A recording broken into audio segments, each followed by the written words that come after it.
One of the best things you can do for yourself when you realize that black and white options are in front of you, in, out, right, wrong, is to find the middle.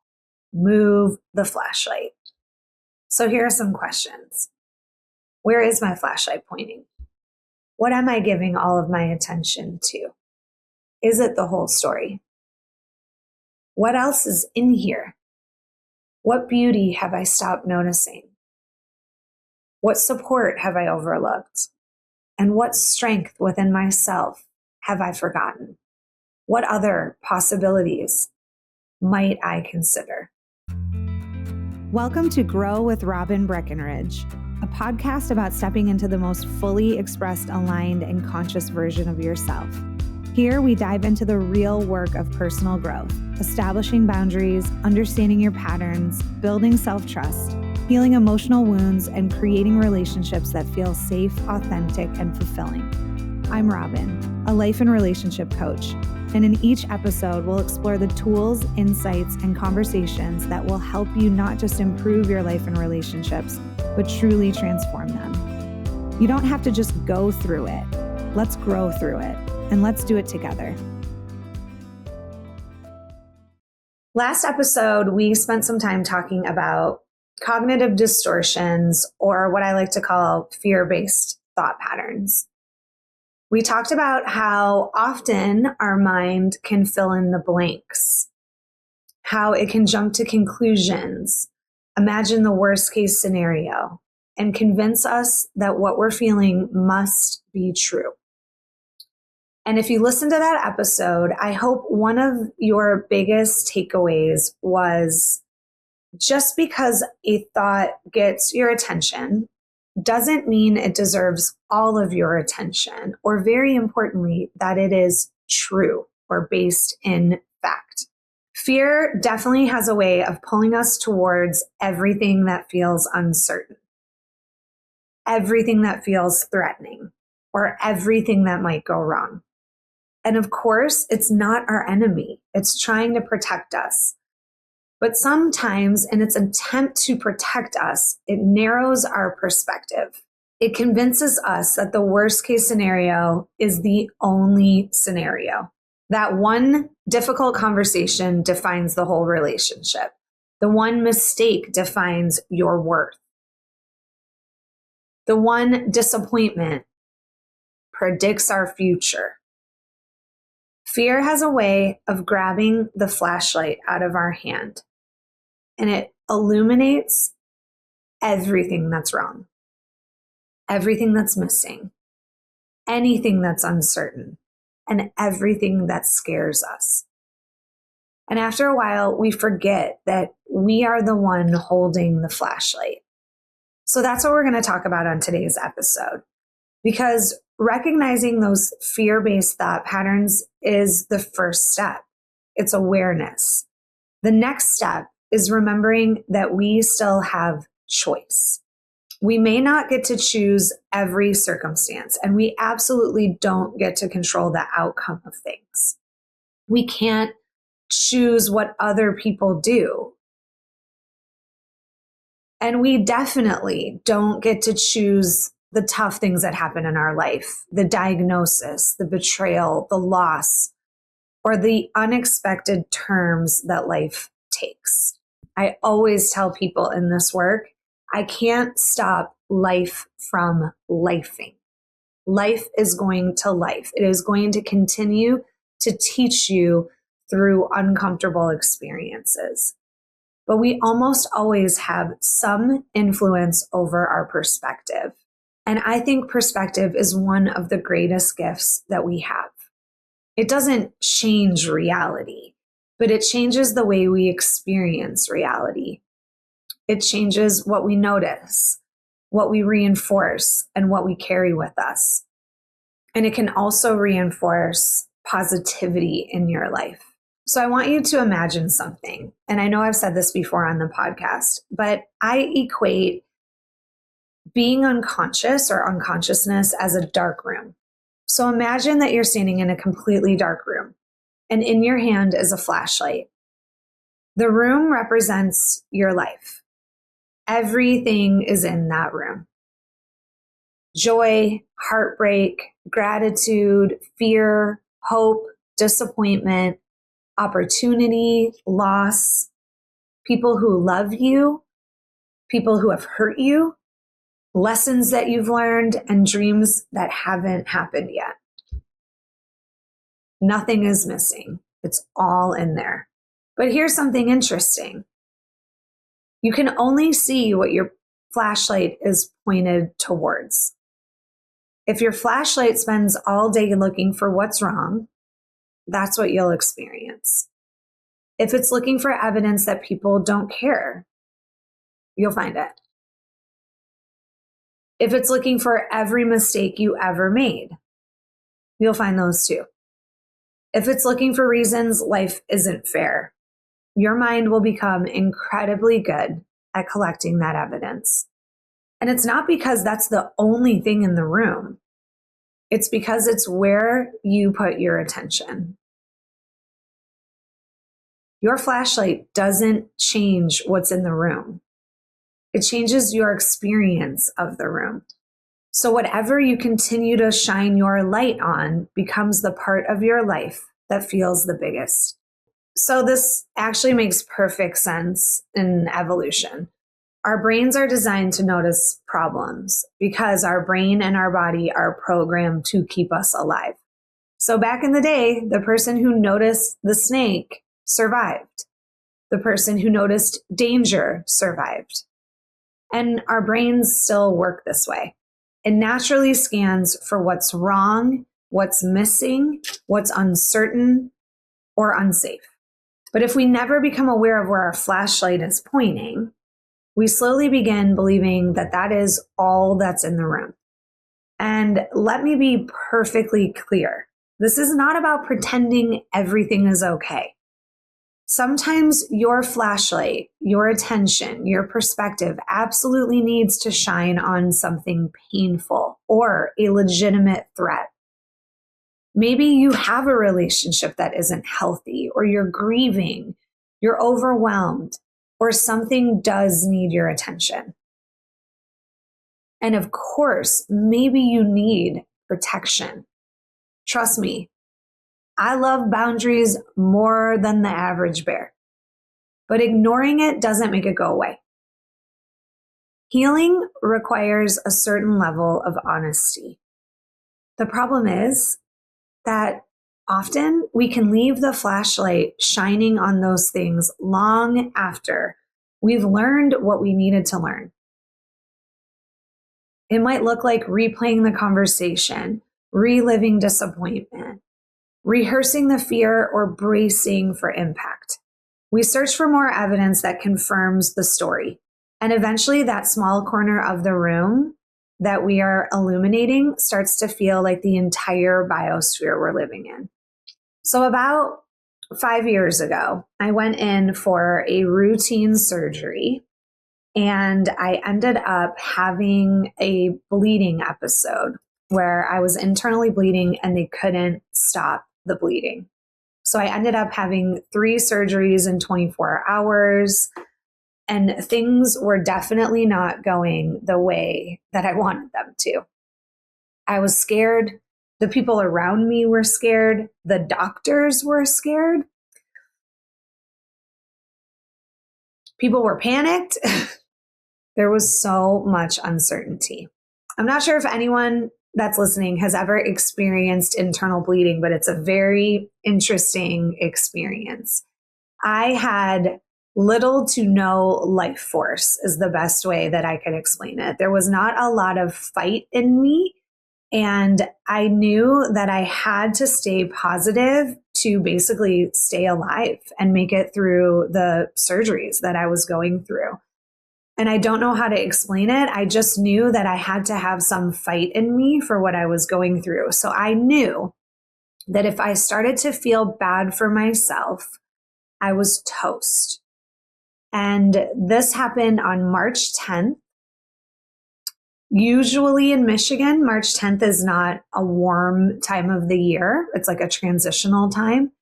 And it was like 70 some degrees on March 10th when I was in the hospital, which is uncharacteristically very warm for that time of the year. I was in a hospital room that was probably about 99 degrees. It was very warm and I was miserable. I was in between a surgery. I did not know if I was going to stop bleeding. I didn't know if they were going to figure it out. And I didn't even know if I was going to make it out of there. So I looked out the window and I started to feel bad for myself. And I thought, I really want to be with my dog today, walking in the park, our favorite park that we would walk when it was nice out.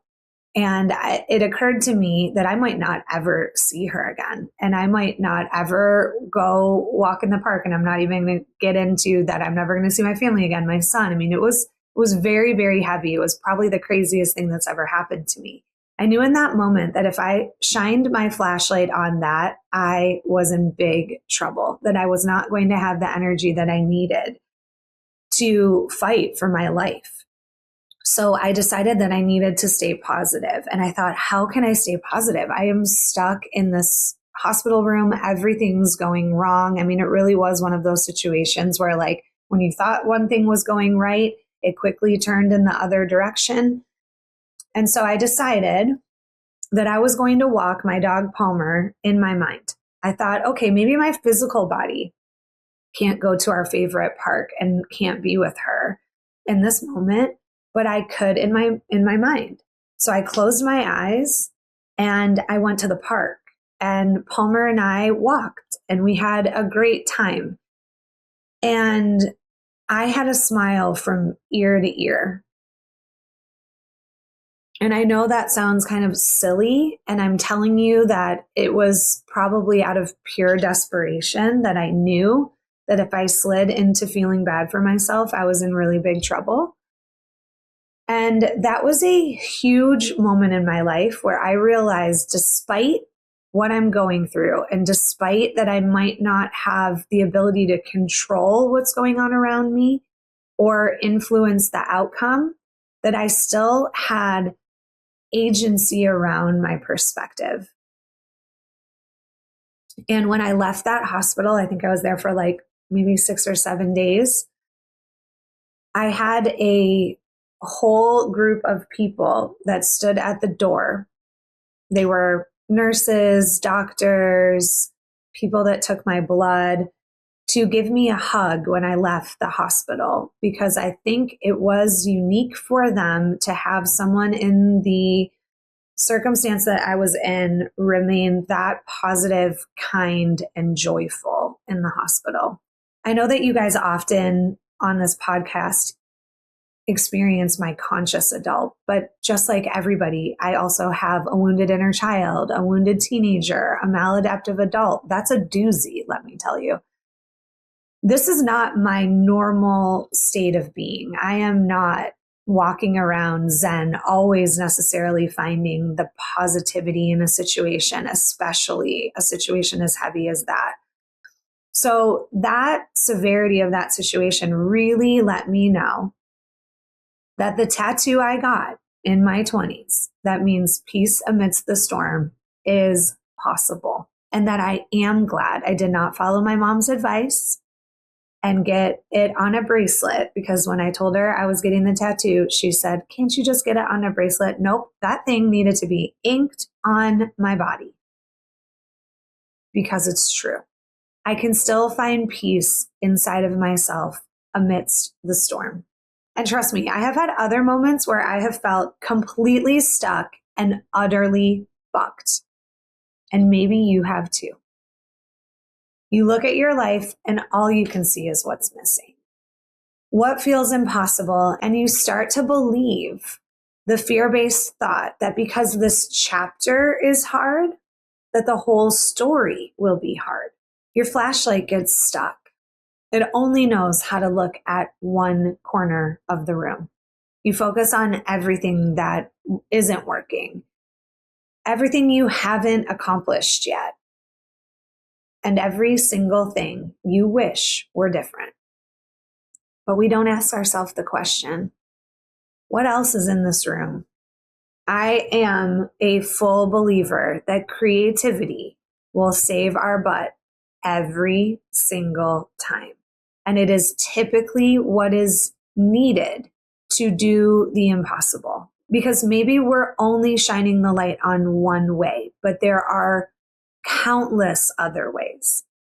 In that same room that has all those scary thoughts and the things that we haven't done yet are also the people who have loved you, people who have changed your life, opportunities, times in your life that happened. Like I've worked with people who have lost parents, lost children, lost people so close in their life and survived. The amount of strength and power that is necessary for to make it through the things that every person that's listening to this podcast has been through, that power's in the room too. The strength you didn't know you had. Guess what? They've been in the room the whole time. Your flashlight just wasn't pointing at them. I think control and empowerment are two different things. I think we control to the degree that we are afraid. Empowerment comes from a completely different vibrational energy. We might not be able to control things. We might not be able to control the outcome of things, but we absolutely can step into our power in any situation. You can't control people's choices and behavior. You can't change the past.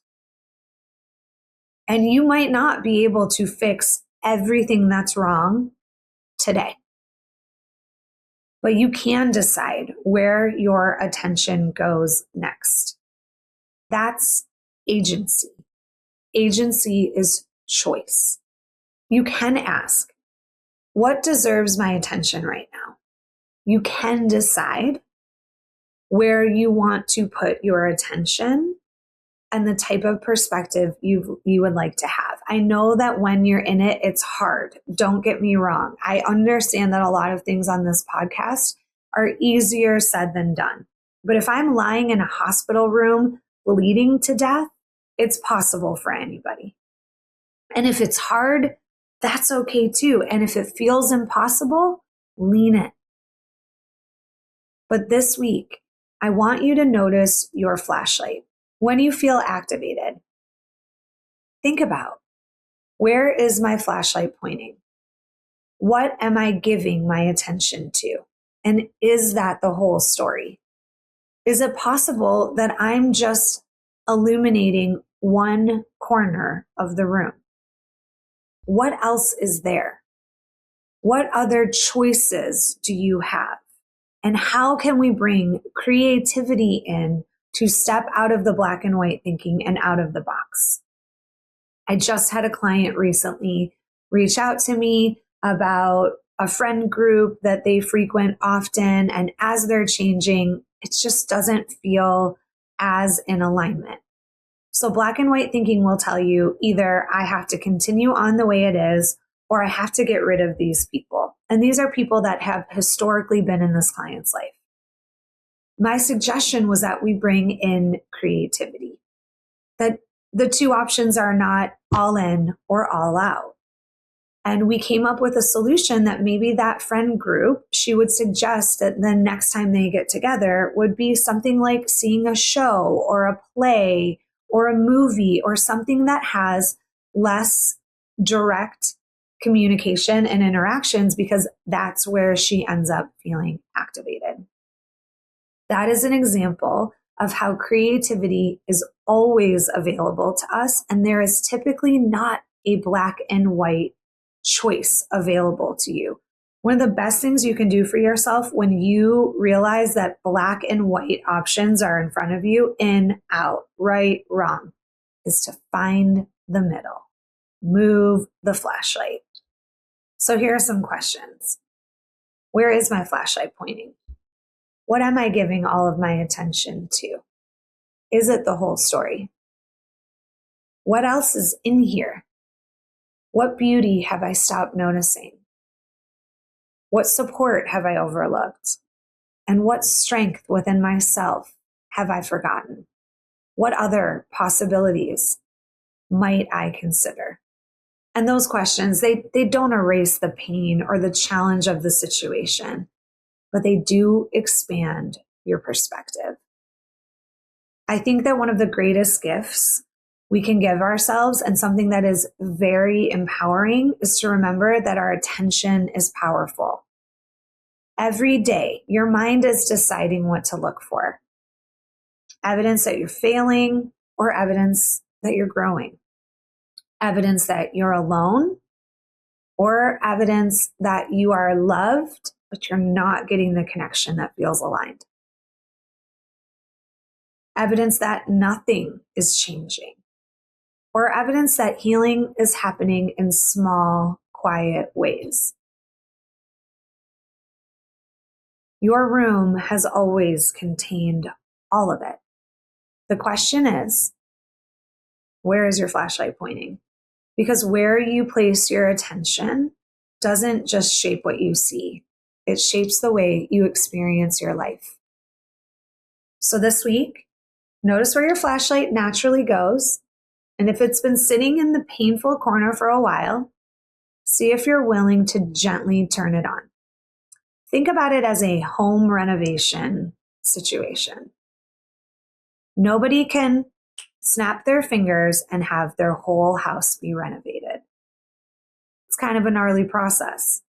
I know that I've been around some people that have redone their kitchens, like taken it down to the studs and had to live without a kitchen or drywall hanging up. Like, listen, stages of healing, stages of transformation, they are gnarly. They're not comfortable, but we do have the ability to change them. And that power lies in what we choose. You don't have to turn your flashlight away from reality, just towards the rest of the room.